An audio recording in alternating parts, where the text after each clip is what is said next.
This is Luke again. So I'm going to tell you a little bit about my time in the Navy. I took a year and a half of college after high school.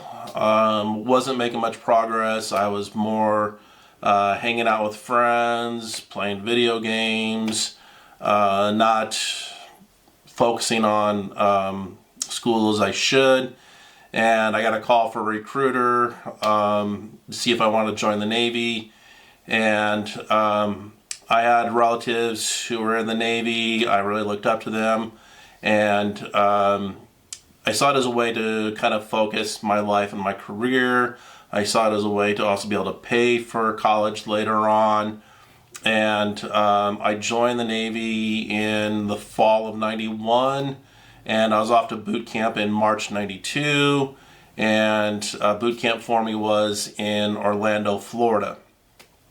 So the day I'm supposed to be going off to boot camp, you wake up really early, like 4 or 5 a.m., and you go with your recruiter up to your MEPS processing, and they do all of your paperwork. They swear you in.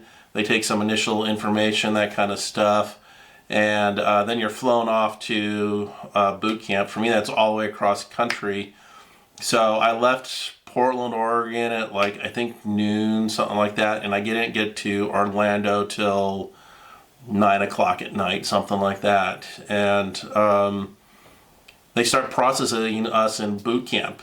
And it took like 2 to 3 hours. Like, they're issuing you clothes, they're processing your paperwork, and you finally get into like your barracks at like midnight or something like that, and you get yelled at the entire way as you're trying to process everything. You're sleepy, confused, you don't know what's going on, and finally you're able to, they like assign you racks or beds, whatever. And finally you get some sleep, and they're yelling at you. You have 5 minutes to poop, shower, and shave, and it feels like you're just barely getting to sleep. And then they throw trash cans down the middle of all the sleeping beds and wakes everybody up at like 4 or 5 in the morning. You know, you're all confused. Where am I? That kind of stuff. And the next thing you know, you have to hurry up, shower, get into uniform, and being yelled at, and you're just trying to figure out where you're going. And then you do all these marches all around boot camp. Then they finally take you off to some place to take some classes, and then you finally get breakfast, like your first meal. And the first thing you're going to notice is they only give you like 5 minutes to get your food, and then they go by your table and mark down a time like on your table, because they got to get like 4,000 people or whatever in boot camp all to eat. And so you have 5 minutes from the time your entire table sits down to the time that you can start to eat. And you know, it's not the best food, but you're just chowing down as fast as you can. And that just continues on from there on. And you start taking classes. They teach you like how to fold your clothes, how to make your bed, how to follow instructions, all this other kind of stuff going through boot camp. And it's really just to make you pay attention to details and make sure you're following instructions. Like, you have like a notebook that you're going to be recording down, and you have to record down the day's schedule. It's like 7 o'clock the day before, you have to write down the entire schedule, where you're going to be at, which building, everything else, in case you have to go off to medical or someplace else. They're going to know where you're supposed to be at and who to report to, that kind of stuff. So somewhere around, I don't know, week 6 or something like that, it's called work week. And you go work someplace like on base, and I actually get sent off to do admin work over at the hospital. And I'm following whatever this doctor tells me to do. Like, I'm literally like the person right outside of his door, and he's processing people all the time about what's going on. He's seen probably 20 people in a day, and I'm there from 7 a.m. until 5 p.m. like every day. And the other thing in the military, there's a sticker on your car, and it'll say which base you're assigned to. And then for officers, there's a sticker that denotes your rank. So even if a officer's car goes by you and you're enlisted, you're supposed to salute the car if you notice the stickers. So it was like my first or second day there, and this doctor drove a Corvette, and he throws me the keys and says, "Hey, I need you to drive across base and go to McDonald's and get lunch. I'll pay for lunch. You buy, you fly, I buy," type thing. And I was like, I can't take your car. I'm enlisted. If I'm seen in your car, I'm going to get in trouble. And I also said, hey, I can't leave the base. And he's like, well, you're not technically leaving the base. You're going to this other area. It's like, I'm still in boot camp. And he goes, the difference between you and the guys over in the other train areas, you wear a water bottle and they don't. I said, how about if I walk there?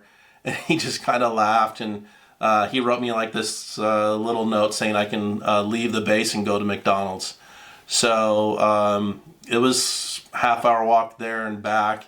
I think it was just 2 Big Mac meals, and this one was only $2.99 for each. And so here's week 6, and I'm like scarfing down like a Big Mac meal like I haven't eaten in weeks. And so I got to work for this doctor for like a week.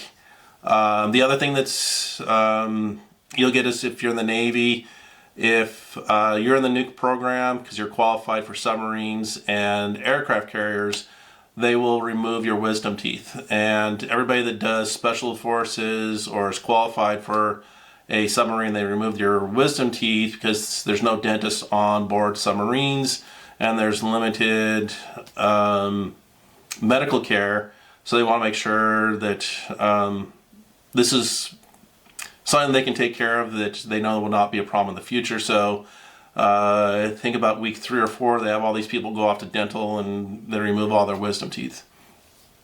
I got my wisdom teeth pulled ahead of time just because I liked my dentist, and I talked to him about it ahead of time and he pulled them for me. The other thing you'll get used to is PT. PT's every morning, every afternoon, marching all day, everywhere. The other thing I got to tell you is in the middle of boot camp, you'll have like a day where you'll go through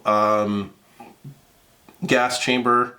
They'll make you inhale when you're in the gas chamber. Snot will come out of places you didn't know were possible. You'll start coughing. Your eyes will get all watery. It's just awful, but they want everybody to go through that. And then they like hose us down with water to get all the chemicals all out of our uniform. And then as soon as you get out of the gas chamber, you went back to your barracks, took off all your clothes that you had on, put those all into laundry. You didn't want to have all that chemical stuff on you. The other thing is they do like all these tests to make sure that you can swim. We had about 10% of our company where the people could not swim. And I was like, you're going to the Navy, you don't know how to swim? And they're like, yeah. And so those guys, about 10% of the guys got held back and got rolled into another boot camp company. And for, I think I was told like for 2 weeks, they would have to go to the pool and do like 2 to 3 hours of swimming exercises like every day until they were able to swim 50 meters or something like that and tread water for a couple minutes, I can't remember.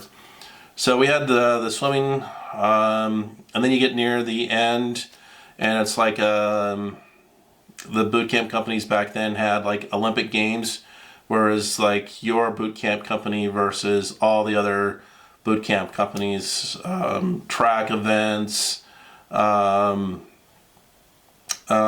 track field, We had some stuff with swimming, breaststroke, backstroke, freestyle, all that kind of stuff. So there's all those events. And you could do like multiple events. They didn't recommend doing more than like 2 or 3. So that was all fun.